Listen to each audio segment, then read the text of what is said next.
sí.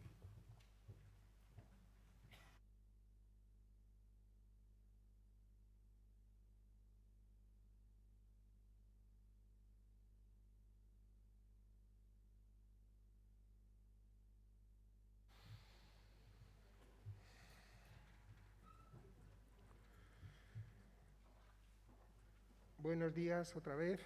Empezamos con las ponencias, la primera de las cuales está a cargo de don José Antonio Riera Álvarez, notario de amplio bagaje, actualmente en Arucas, vicedecano del Ilustro Colegio Notarial de las Islas Canarias, cuya implicación con el tema de la discapacidad es muy importante, como demuestra el hecho de haber sido delegado de la Fundación Equitas aquí en Canarias durante muchos años.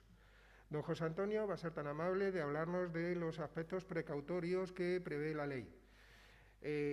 La posibilidad de que sean las propias personas las que establezcan las medidas voluntarias de apoyo, lo cual es una cuestión que nos afecta a todos, ya que no se distingue entre discapacidades ni física, ni sensorial, ni intelectual, y nadie está libre de que en un futuro le pueda venir una enfermedad sobrevenida o el mero devenir de la edad implique un deterioro cognitivo por razones de la edad.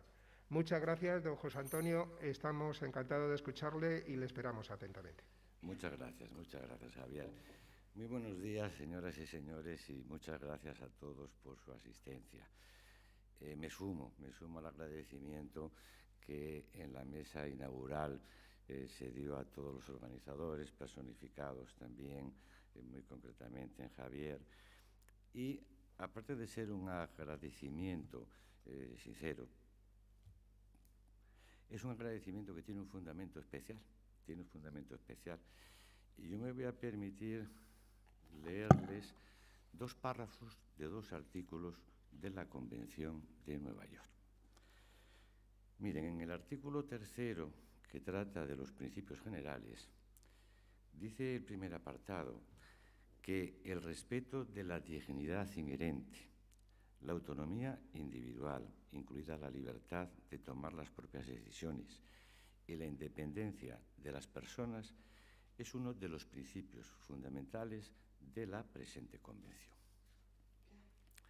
Y si vamos al artículo 8, que habla de toma de conciencia, también en su primer apartado dice que los Estados partes se comprometen a adoptar medidas inmediatas, efectivas y pertinentes para sensibilizar a la sociedad, incluso a nivel familiar, para que tome mayor conciencia respecto de las personas con discapacidad y fomentar el respeto de los derechos y la dignidad de estas personas.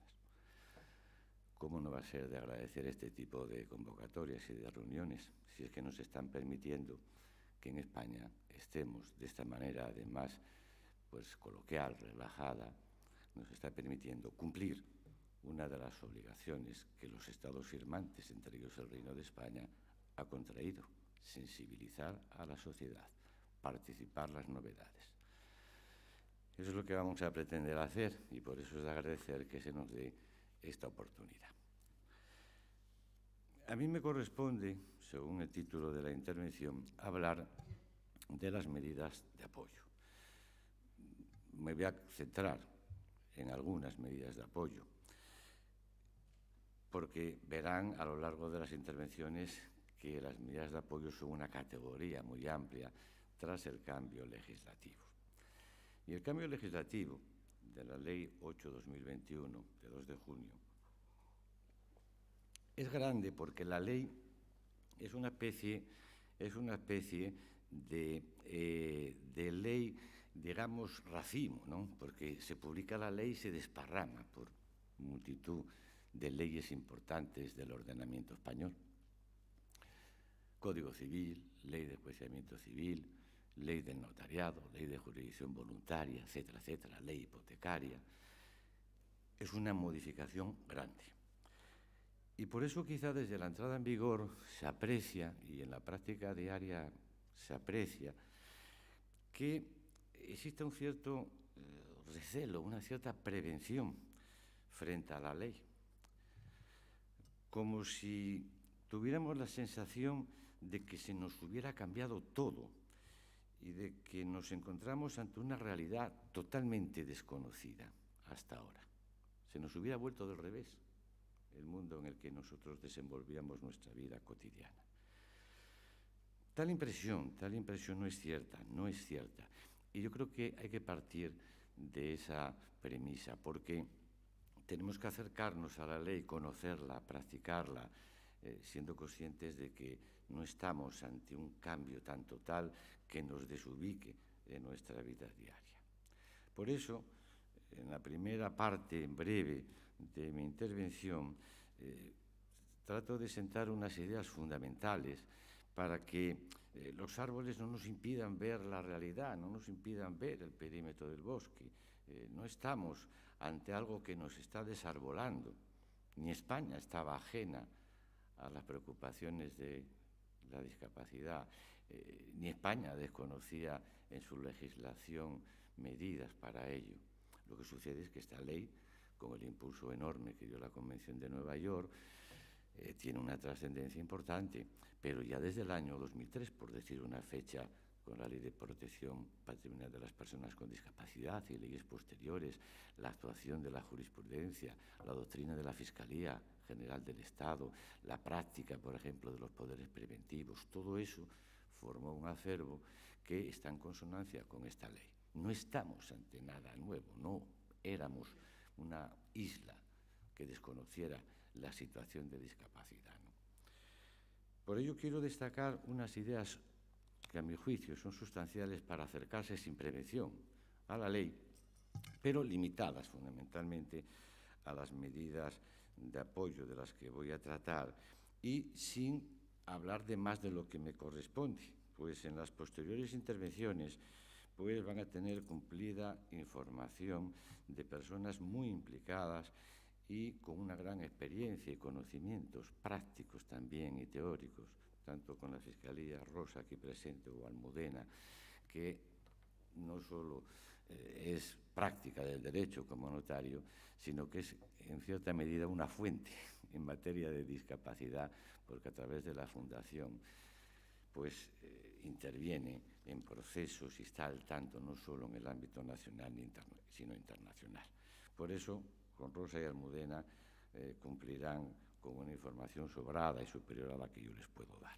Pero sí centrar 4 ideas fundamentales, porque al final todos nos entendemos por medio de las palabras, nos comunicamos con palabras, y en el mundo del derecho todos sabemos que la palabra, el concepto, es esencial, es nuestra herramienta de trabajo, el concepto, la catalogación, con lo cual fijar una serie de conceptos es un prius, es una cuestión, una exigencia metodológica para poder entendernos y yo para poder explicarme también mejor, ¿no? Y estas ideas básicas, que son muy breves, son las siguientes. Mire, primera de ellas, como decía ahora, no hay que tener reservas ni prevención ante la reforma. Esta ley realmente, si hablamos de categorías jurídicas, no altera las categorías jurídicas, no son conocidas, familiares, la tutela, la curatela, el defensor judicial, la guarda de hecho, los poderes preventivos. Estamos manejando las mismas categorías jurídicas, no nos están cambiando el mundo. Es cierto que algunas reducen su ámbito, otras adquieren más protagonismo, pero es algo conocido para nosotros, con lo cual, prevención ahí, la mínima. Claro, si se dice, bueno, pues entonces si no altera eso, ¿qué importancia tiene la ley? ¿Qué importancia tiene la ley? La ley tiene importancia porque produce una modificación sustancial, de fondo. Y la modificación sustancial es de planteamiento, Y así lo dice el artículo 12 de la Convención de Nueva York. Dice, las personas con discapacidad tienen capacidad jurídica en igualdad de condiciones con los demás en todos los aspectos de la vida. Esto es la modificación sustancial. Esta es la bomba de racimo que se extiende por todo el ordenamiento jurídico. El reconocimiento y la imposición como deber a todos de permitir que cualquier persona pueda tomar sus propias decisiones. Esto tan sencillo. La curatela, la tutela, los poderes preventivos, etcétera, etcétera, siguen. Pero esto les da una perspectiva distinta. Y esta es la idea capital, y esta es la idea, y por eso la importancia de estas jornadas, que debemos interiorizar. No solo repetir, sino interiorizar, hasta que constituya en nuestro proceder y en nuestro planteamiento vital, constituya realmente una creencia, un basamento para nosotros poder actuar cada uno en nuestro ámbito, de manera que todas nuestras conductas vayan o tengan presente como presupuesto esto. Aparte, que ya jurídicamente hablando, debe ser la idea que nos ayude a interpretar las leyes y a colmar las lagunas que puedan tener. Segunda idea que quería poner, modificación sustancial, la de poder tomar, el derecho a poder tomar las propias decisiones. Tercera idea, consecuentemente con lo que acabo de decir, hay un cambio que, decía yo, que nos produce prevención. ¿Qué cambio es? El cambio que es profundo, pero no es un cambio violento, es profundo, es simplemente ir aplicando las normas.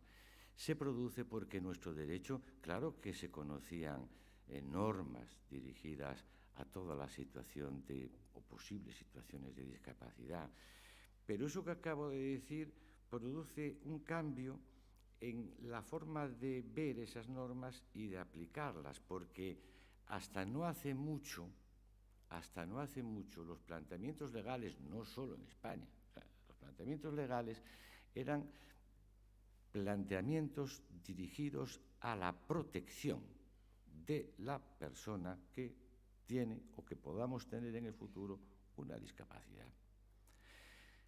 Protección con la mejor intención, pero protección externa. Y como protección externa traía como consecuencia la limitación en la facultad de actuar, de decidir. Protegíamos e incluso decíamos qué es lo que era mejor para esa persona. ¿Qué es lo que era mejor? Claro, si ahora partimos de que la persona debe tomar sus propias decisiones, creo que cualquier explicación de la diferencia está clara. Vuelvo a repetir, es el cambio. ¿Consecuencias? Pues, por ejemplo, que ya no hay incapacitación.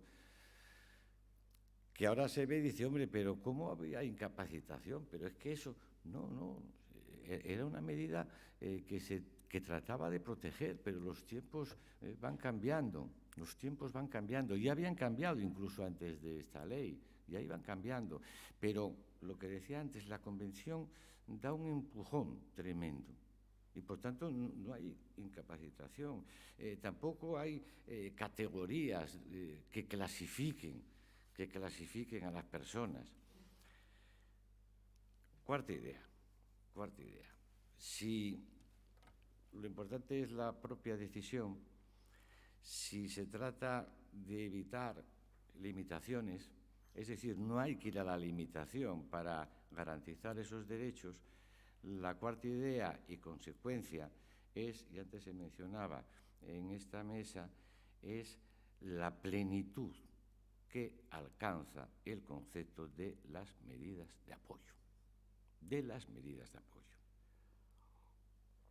¿Por qué? Porque son los instrumentos que están previstos para conseguir que todas las personas puedan ejercer su capacidad jurídica, puedan tomar sus decisiones. Es un concepto fundamental, basilar de la ley. ¿Y qué medidas de apoyo son? Entre otras, me refiero ahora a las medidas de apoyo directamente encaminadas a la capacidad jurídica. Pues volvemos al principio, no estamos con cosas nuevas. ¿Qué medidas de apoyo hay? La tutela, la curatela, la guarda de hecho, el defensor judicial, los poderes preventivos. Estamos hablando de lo mismo, pero con un fondo que cambia completamente. Ahora no son limitaciones. Ahora tenemos que hacer todos que no sean limitaciones. Ahora son medidas que van a potenciar el libre ejercicio de la discapacidad, de la libertad individual. Luego, y ya acabo, decía antes, luego no hay una categoría de personas capaces y discapaces. No hay ninguna categoría. La discapacidad no es una categoría unitaria. La discapacidad es una situación que podemos padecer cualquiera de nosotros, o padecemos o podremos padecer en cualquier momento. Y entonces habrá que tomar medidas ante esa situación para que la persona que temporal o progresiva o definitivamente se encuentre en esa situación, pues pueda seguir ejerciendo sus derechos. Porque estamos hablando de materia de respeto a la dignidad de la persona, a la personalidad, materia propia de los derechos humanos. Y si en algunos casos, por eso la capacidad no está sometida a ninguna la discapacidad, a ninguna categoría administrativa o clasificación, no. Y si en algunos casos hay clasificación, no es o no debe ser para limitar, sino precisamente para potenciar la igualdad. Una discapacidad severa, para dar medios y potenciar más la igualdad. Y esas son las ideas básicas que en principio yo quería poner sobre la mesa para afrontar ahora el tema ya concreto de las medidas de apoyo. Yo no sé cómo voy de tiempo. Bueno, sí, 12 minutos, que me había perdido 12 minutos. Bueno, pues vamos a ver las medidas de apoyo. Las medidas de apoyo que están reguladas en el Código Civil tienen unas disposiciones generales que a mí me parece también muy importante contemplar, porque al final estas disposiciones generales van a ser el contexto de todas las medidas concretas, ¿no? Y entonces voy a ir concretando y resumiendo un poco y ciñéndome a determinadas preguntas. Voy a coger el texto legal también, si eso para... Porque al final, cuando estuve organizando la exposición, digo, bueno, voy a ir más al texto legal, por una razón, porque si estamos hablando de una ley y si decimos que la ley, en fin, produce cierta reserva, cierta prevención, y estamos hablando de la ley, lo primero que hacer es seguir el texto de la ley. Es decir, no hablar de oídas, sino seguir, leer el articulado, ver el articulado, reparar en él. Entonces, digamos, esta concreción que voy a hacer va a seguir muy fielmente el esquema de la ley. ¿Por qué? Porque tenemos que conocerla, tenemos que familiarizarnos con ella, siempre partiendo de la idea esencial, que la persona pueda ejercer en régimen de igualdad su libertad jurídica, su capacidad jurídica. Las medidas de apoyo, que decía yo que habían irrumpido en plenitud con la nueva ley, lo primero que debemos preguntarnos es ¿a qué medidas se refieren estos artículos? Porque las medidas de apoyo son variadísimas. Estos artículos se refieren a las medidas, y volvemos a la misma idea, verán que es muy repetitivo todo, pero es que tiene que ser así, porque es que esa bomba de racimo que decía está impregnando todo el ordenamiento jurídico. Esas medidas de apoyo se refieren a la asistencia a las personas con discapacidad en el ejercicio de su capacidad jurídica y en los ámbitos en que sea preciso, personal, patrimonial, lo dice el artículo 250 del Código Civil. ¿Y a qué personas va dirigidas? Pues va dirigidas a personas que en un determinado momento estén afectados por una discapacidad, que sean mayores de edad o menores emancipados. Menores no, menores hay otra medida, la tutela, que ya conocíamos. Y cuando yo decía que las medidas seguían y que algunas expandían su ámbito y otras quedaban algo reducidas, esta es una de ellas, la tutela, que ahora se refiere a la menor edad. Luego son personas mayores de edad y menores emancipados. Fundamental, ¿qué finalidad tienen las medidas? Volvemos a repetir, pero es que hay que asumir esto. ¿Qué finalidad tienen? Lo dice el artículo 249, que está escrito en el Código Civil, tampoco hay que teorizar mucho. Dice, pues las medidas de apoyo tienen como finalidad conseguir el adecuado ejercicio de la capacidad jurídica de todas las personas en condiciones de igualdad. Y decimos a continuación, ¿y qué supone eso? ¿Qué supone eso? Pues lo sigue diciendo el artículo. Lo que supone es que la persona pueda desarrollar su plena personalidad y no puede desarrollar su plena personalidad si no actúa, no puede decidir conforme a su voluntad, a sus deseos, a sus preferencias. Si no puede hacer eso, la persona no puede tomar sus decisiones. Y volvemos otra vez a la idea esencial, a la idea fundamental que impregna todo el ordenamiento jurídico. Se trata de que tome sus propias decisiones y las medidas de apoyo están para eso. Y entonces, para conseguir eso, ¿cómo debe ser esa medida de apoyo? ¿Cómo debe ser esa asistencia? Pues tampoco hay que dar mucha más vueltas. Es que vamos al código y también está ahí, en el artículo 249. Dice, la medida de apoyo se cumple informando, ayudando a la comprensión y razonamiento de las personas, facilitando que pueda expresar sus preferencias, en definitiva, potenciando, favoreciendo el autogobierno de las personas y que puedan decidir lo que creen más conveniente, no lo que los demás creemos que sea mejor, lo que ellos piensen que sea conveniente, lo que ellos apetezcan de elegir, eso sí, con una voluntad debidamente informada y siendo consciente de las consecuencias o de los efectos que puedan derivarse de lo que haga. El ejercicio de la capacidad jurídica en igualdad de condiciones es eso. Lo que todo el mundo quiere ejercer, incluso hasta equivocándose, es lo que quería hacer en este momento, en estas circunstancias, en esta situación, decidí eso, porque era lo que creía que era lo mejor. Me equivoqué, lo siento. Pues también ellos se pueden equivocar, ¿no? Se procura que no, como todos procuramos no equivocarnos y como todos podemos hablar con un amigo, un familiar, oye, mira, creo que... Pero, pues en esto consiste el ejercicio en igualdad de condiciones y en esto consiste las medidas de apoyo. Las medidas de apoyo. Estas medidas de apoyo, por tanto, están incardinadas en los derechos humanos y en el respeto a la dignidad.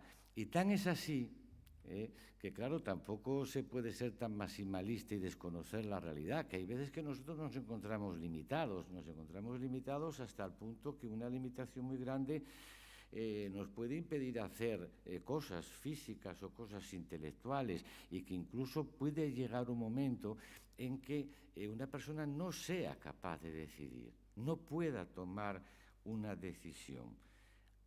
Aún así, cuando se adopten medidas representativas, es decir, medidas que van a declarar o determinar lo que es conveniente para una persona que en una determinada situación no pueda decidir, incluso que puedan ser más o menos permanentes a través de la curatela. Lo vuelvo a decir el Código. Dice, eso siempre que no sea posible tras un esfuerzo considerable. Siempre que no sea posible, tras ese esfuerzo considerable, determinar su voluntad, deseos y preferencias, vendrá una medida como estas representativas, solo en ese caso. Y aún así, en la adopción de esas medidas que tienen que ser restrictivas, se tendrá en cuenta el qué, pues el respeto a la dignidad de la persona. ¿Por qué? Porque se tendrá en cuenta su proyecto de vida, cuáles eran sus creencias, cuáles eran sus valores, qué factores había tenido en cuenta en lo que había sido su vida hasta ahora, hasta ese punto.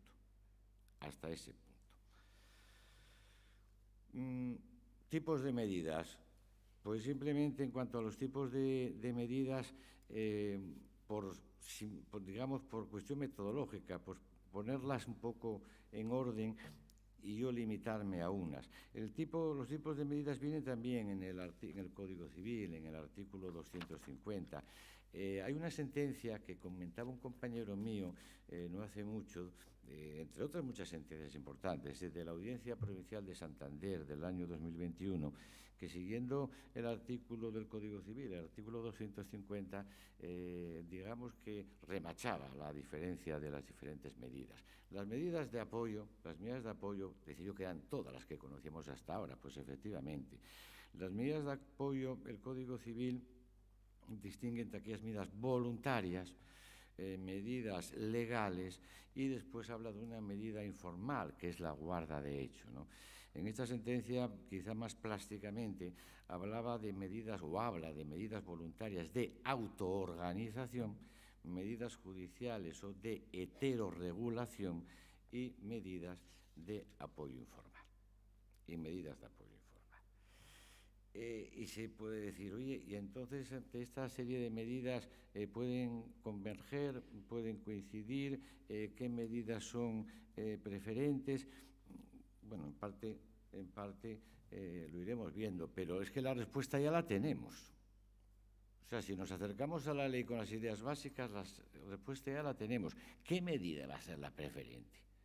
No estamos hablando de que lo que se pretende con la ley es que cada persona pueda ejercer su libertad y su capacidad jurídica en igualdad de condiciones con los demás.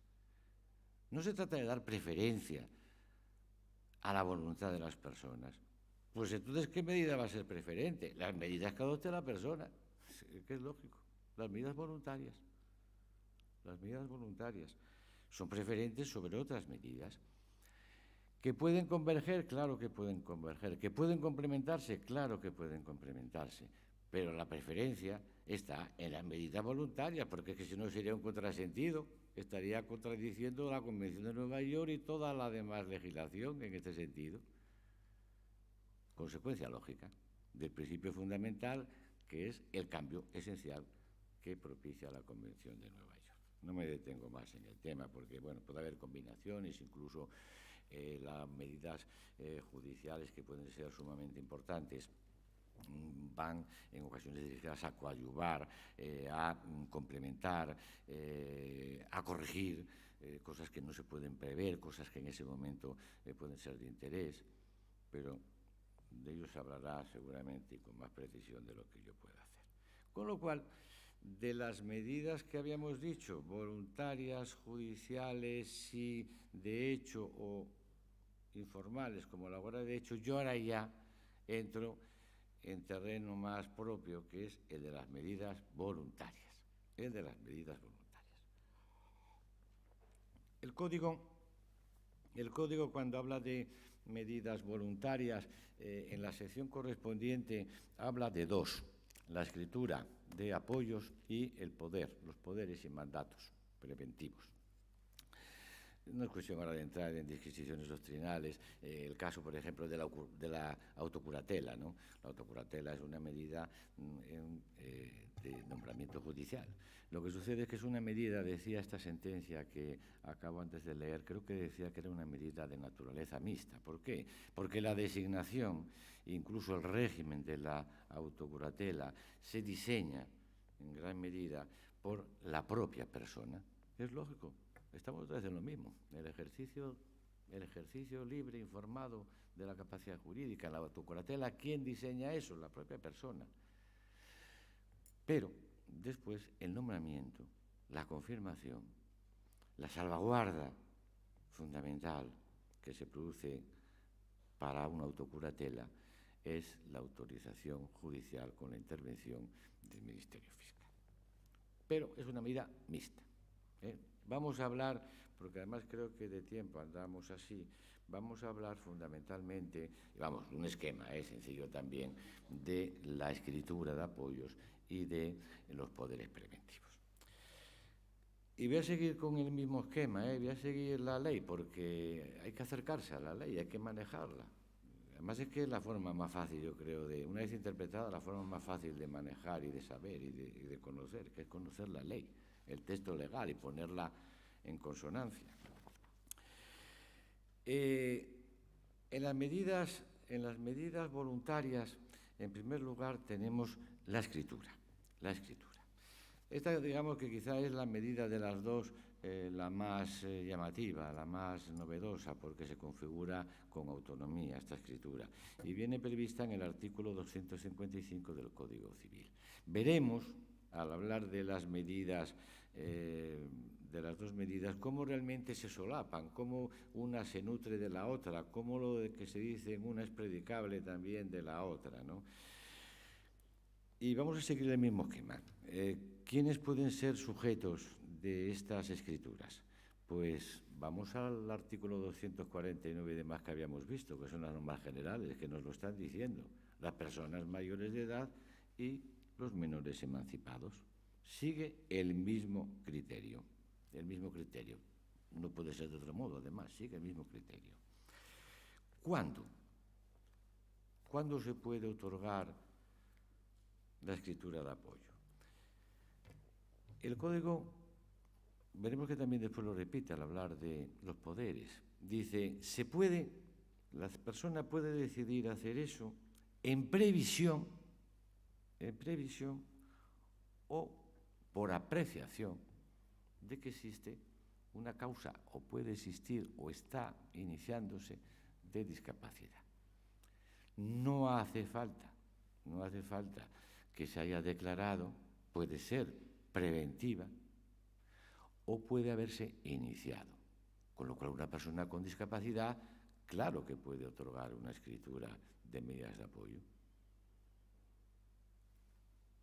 ¿Por qué? Porque habíamos dicho que toda persona puede ejercer su capacidad jurídica en condiciones de igualdad. Y esa persona, aparte de apoyos de guarda de hecho que pueda tener, cuenta con un apoyo oficial, un apoyo del Estado a través de la función notarial, que se constituye en medida de apoyo institucional. Por eso vamos al siguiente aspecto, la forma, ¿cuál es? Por la escritura pública. En la escritura pública. ¿Por qué? Porque en la escritura pública se reúnen una serie de códigos, se reúnen unos comportamientos, unos controles de legalidad, de regularidad, de capacidad, etcétera, etcétera, etcétera, etcétera. Es un documento oficial. A través de la escritura pública, la voluntad privada entra en un cauce de oficialidad. El protocolo es del Estado y por eso ese documento pasa a tener una serie de presunciones de veracidad, de exactitud, integridad. ¿Por qué? Por esa dación de fe, que es el control de legalidad. Contenido. Bueno, pues el contenido es variadísimo. Y volvemos otra vez a la idea fundamental. Es que no hay categorías cerradas de discapacidad, ni siquiera hay categorías de discapacidad. Hay personas que tienen unas circunstancias concretas en un determinado momento y que pueden tener unas necesidades, pueden tener unas limitaciones, luego no puede haber un contenido arreglado. Tiene que ser en cada caso concreto. Es verdad que hay una serie de soluciones que generalmente se aplican en todos los casos, pero en cada caso tendrán que particularizarse con la asistencia, con la información, con las ayudas que se puedan recabar y con la asistencia institucional que supone la escritura. Pero bueno, por dar un poco de contenido ahora al contenido de la escritura, dar ideas. Después veremos que se repite mucho en los poderes preventivos. Por ejemplo, pueden ser medidas referidas a la persona y medidas referidas a los bienes de esa persona. a la hora de nombrar personas de apoyo, puede nombrarse una o varias personas, que sean medidas de apoyo directas. Y además podemos decir cómo queremos que actúen esas personas. Queremos que actúen mancomunadamente, siempre de mutuo acuerdo, lo cual muchas veces es un engorro, dificulta mucho la práctica. Queremos que actúen solidariamente, cada uno cuando proceda. O queremos que actúen mancomunadamente en unos casos y solidariamente en otros. ¿Cómo se deciden estas cosas? Pues fundamentalmente por la voluntad de la persona disponente, viendo también las circunstancias, aconsejando el tipo de patrimonio, aconsejando la vida familiar o la vida que pueda tener la persona. Incluso caben nombramientos simultáneos o sucesivos. Esto es como los estamentos, las sustituciones. Mire, quiero nombrar a esta persona y para el caso de que no pudiera o que pudiendo después entrar a una causa de, por ejemplo, hablando en términos generales como la ley de remoción, quiero que sea sustituida por esta persona. O incluso puedo decir, es que aunque esté en una causa de esas, quiero que siga. Tiene mi plena confianza, quiero que siga. Es decir, el contenido es variado y es tan variado como cada persona y como cada circunstancias personales y como cada familia. El alcance de las facultades, pues volvemos a lo mismo. Facultades para que administre mis bienes, facultades para que pueda disponer de mis bienes. En los poderes preventivos, ya con la experiencia acumulada de estos años, yo creo que vemos siempre con mucha prevención estas facultades de disposición de bienes, sobre todo porque los poderes preventivos, me adelanto, pero bueno, viene un poco a colación. Los poderes preventivos, al menos en la experiencia mía, se están dando mucho por personas de avanzada edad, con lo cual cambia, en este punto cambia un poco la perspectiva a lo que estamos hablando de las medidas de apoyo en general, ¿no? Y entonces ahí hay una cierta prevención con esas facultades de disposición. Con lo cual las facultades de disposición no tienen por qué ser generales. Café para todos, no tiene por qué decir puede disponer de todo, no. A lo mejor puede decir, bueno, puede disponer de estos bienes que recibí por herencia, que puedo venderlos y así con ese dinero me puedo atender mejor o se puede pagar una asistencia 24 horas. Y además quiero que ese dinero que se gane por la venta se ingrese en una cuenta mía. Y quiero que en ese momento se certifique qué dinero hay en esa cuenta, lo que había y lo que se añade con mi venta. Y quiero que todos los gastos que se hagan en mi atención vayan sobre esa cuenta para que en un determinado momento, cuando venga una fiscalización, un control que yo determine o intervenga la Fiscalía, pueda también la persona que me asista tener su asidero jurídico, que también es importante que la persona tenga su garantía de que está actuando bien. Quien actúa bien tiene que tener garantía. Bueno, pues quiero que se haga ahí y que se contabilice de esa manera. Y quiero que se hagan tales y cuales gestiones bancarias. Materia esta en la que hay tremendos problemas en este momento. Tremendos problemas. Por la aplicación práctica, además, por ejemplo, de algo como el guardador de hecho que puede disponer de pequeñas cantidades. Tremendos problemas. Personas que en este momento ven comprometida la posibilidad de percibir su menguada pensión, y no es demagogia esto, su pequeña pensión, y que están siendo ayudados por familiares. Pero bueno, ese es otro tema. Y todo esto que estamos viendo de esta escritura de medidas de apoyo llega o se enmarca en el marco general que habíamos visto antes del artículo 249 del Código Civil. Con esto yo creo que se dan las ideas fundamentales, porque todo esto realmente está en un artículo del Código y da mucho de sí. ¿Pero por qué? Porque teniendo claras las ideas, sea lo que comentaba yo antes, complementas, colmas lagunas, porque está todo metido en lo mismo. Está todo imbuido de esa idea fundamental de libertad en el ejercicio de la capacidad jurídica. De ahí que sean vasos comunicantes. Habíamos visto las normas generales de las medidas de apoyo, las normas generales de las medidas de apoyo. Habíamos visto ahora la escritura de apoyo y vamos a ver ahora los poderes preventivos. Antes, dos apuntes. Yo hago como en las oposiciones, cuando estabas dando un tema y se te olvidaba algo y volvías atrás ahora. Pues dos apuntes. Uno, solamente lo digo porque no tiene mayor importancia ahora. Práctica sí, pero ahora no tiene. Una medida de apoyo, una escritura de medida de apoyo, es una escritura ad hoc, solo puede contener la medida de apoyo. O ahí puedo hacer también una curatela o puedo establecer un poder. Son vasos comunicantes, ¿no? No obstante, habría que ver la practicidad de que todos tuvieran una, habría que ver las circunstancias, pero en principio no hay nada que tampoco lo excluya, lo primero. Y en segundo lugar, en todas las medidas de apoyo, algo había dicho antes, existen también unas prohibiciones. Existen unas prohibiciones que también se aplican a todas las medidas de apoyo en general, ¿no? De contratación, de liberalidades, etcétera. Bueno, pues eso, en principio, hasta esas limitaciones de la ley, que ya lo había dicho yo antes, hasta esas limitaciones también en la medida de apoyo se pueden dispensar. Y también quería, por recorrer con fidelidad el articulado, decir que en las normas generales de las medidas de apoyo, está una medida urgente de asistencia por parte de los órganos de la comunidad autónoma en casos extremos, y después se contiene una disposición de donaciones o datos gratuitos que alguien puede ordenar en favor de la persona con discapacidad.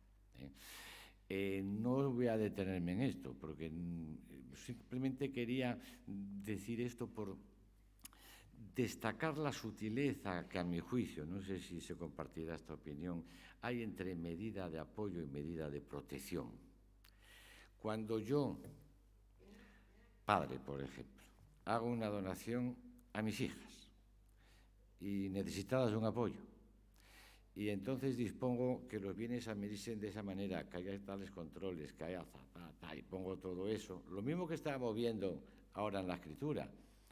Esto es una medida de apoyo. Esto no es solo teórico, es por profundizar un poquitín en ello, es una medida de apoyo. Hombre, en los términos que estamos hablando, no es una medida de apoyo, es una medida de protección. Es una disposición que hace un tercero. Es una medida de protección, buena, pero no es una medida de apoyo. ¿Por qué? Porque estoy dirigiendo el camino de esos bienes, la administración de esos bienes, la disposición de esos bienes. Luego, como la estoy imponiendo porque considero que es lo mejor para mis hijas. Pero su opinión en ese punto no cuenta. Yo soy el que decido a la vista de las circunstancias. Esa es la diferencia entre la medida de protección y la medida de apoyo. Y lo quería poner porque, pues, leyéndolo, ya en otra ocasión se me vino a la cabeza. Una diferencia sutil, creo yo, en este artículo. Discutible a lo mejor, pero... Y aún así, la ley llega a él.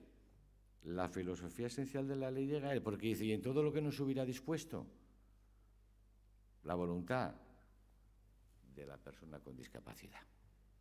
Incluso en todo lo que nos hubiera dispuesto. Expresamente la ley aquí está colmando la posible laguna.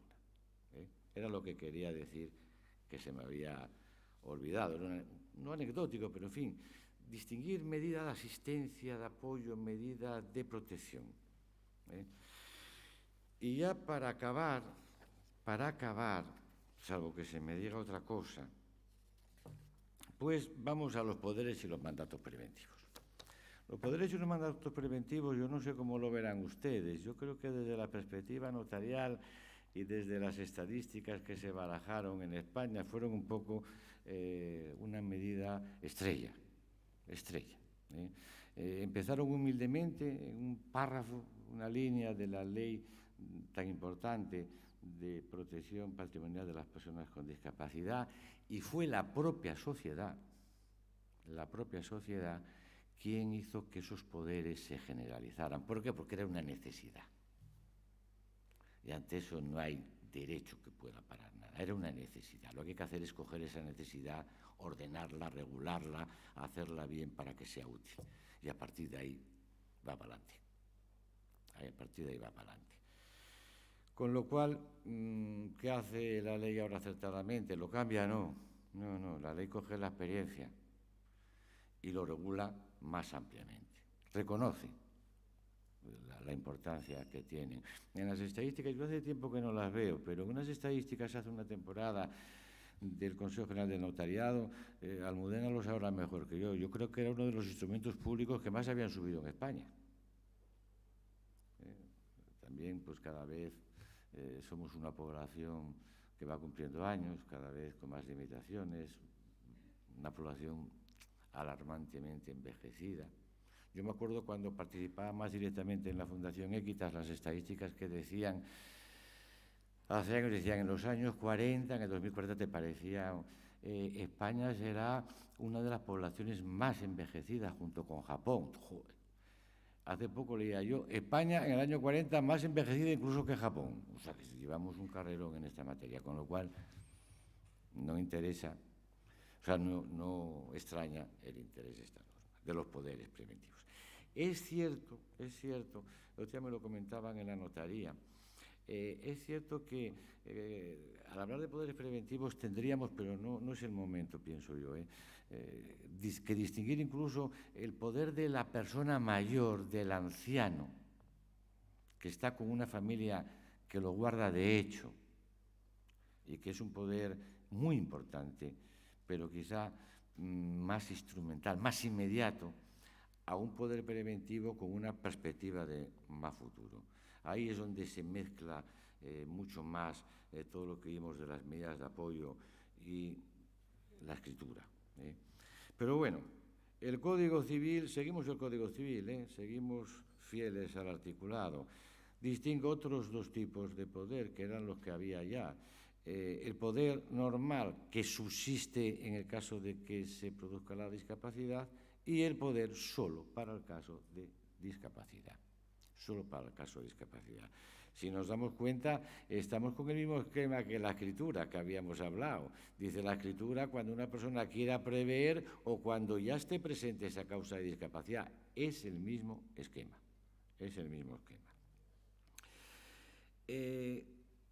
También, vuelvo a repetir aquí, compatibilidad entre todas las figuras.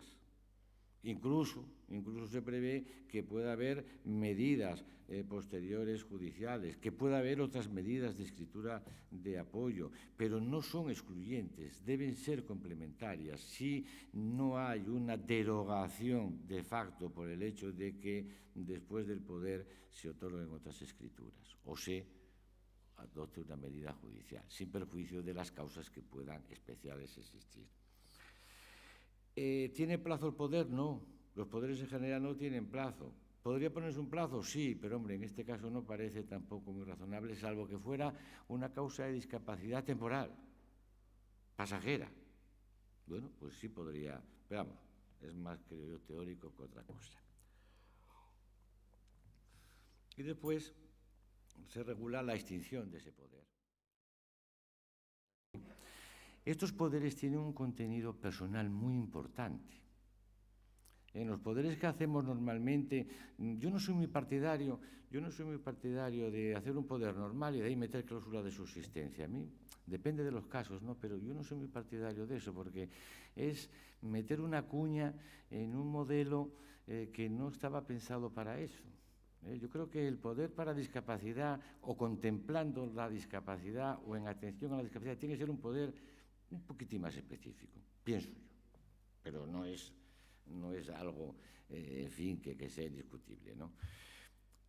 Entonces, en esos poderes, las medidas personales son muy importantes. Son muy importantes porque llega un momento, y aquí sí que derivo un poquitín más hacia las personas mayores, ¿no? Gente que está en el límite, que está con su familia, que son los guardadores de hecho, pero que no pueden ir a cobrar la pensión, que ya en este momento si salen un poquitín por la calle igual se desorientan. Y tienen capacidad. ¿Cómo van a tener capacidad? Y hablan con sus hijos o con sus abuelos o con sus nietos, pero resulta que lo de ayer se les olvidó un poco. y hablas con tu familia y te dices, ¿qué tal? ¿Estás bien? Pues, se despistó. Se olvidó que el nieto estaba en otro sitio y está preguntándome por él. Y resulta que es así. Pero pueden tomar sus decisiones. Bueno, pues en lo personal, esos poderes son fundamentales y se vio ahora también en esta época de COVID. Y es fundamental que, en mi opinión, si es la voluntad de la persona, que quede claro, que quien da el poder diga, no de esta manera, también se puede decir de esta manera, que a lo mejor era más acertado, diga, yo doy este poder sabiendo lo que hago, teniendo conciencia y conociendo mi situación. Y lo que quiero es que el día de mañana, si acabo perdiendo totalmente mis facultades, quiero sencillamente ponerme en manos de esta persona. Que es al final lo que... Ella me va a cuidar, mi hija me va a cuidar. En manos de esa persona. Si tampoco hay que complicarse mucho más. Quiero que me acompañe al médico, quiero que hable con los médicos, quiero que en una situación en la que yo no pueda decidir, decida por mí, quiero que solicite medidas para la discapacidad, quiero que reclame la seguridad social, lo que sea, quiero que pida mi historial clínico, quiero ponerme en manos de esta persona. Es mi decisión. Nadie mejor que esta persona. Quiero estar en mi casa si puedo estar en mi casa. También se puede poner, también se debe poner. Y acabo ya. En todo esto fundamental, ya desde la perspectiva notarial, cualquier actuación de este tipo es necesario que se comunique al registro civil. Es necesario que se comunique al registro civil como un medio de publicidad. Y una vez que eso esté bien regulado, una vez que funcione perfectamente, será también una herramienta fundamental para todos y en las notarías especialmente, porque te permitirá, al tiempo de una autorización, al tiempo de hablar, te permitirá saber si esa persona tiene ya alguna medida. Y podrás preguntarle, una medida de prevención, una medida de información, una medida de ayuda también, para que el notario pueda ejercer de una manera más adecuada su función de apoyo institucional. Bueno, yo creo que Javier, salvo otra cosa, doy por concluida, señores. Muchas gracias.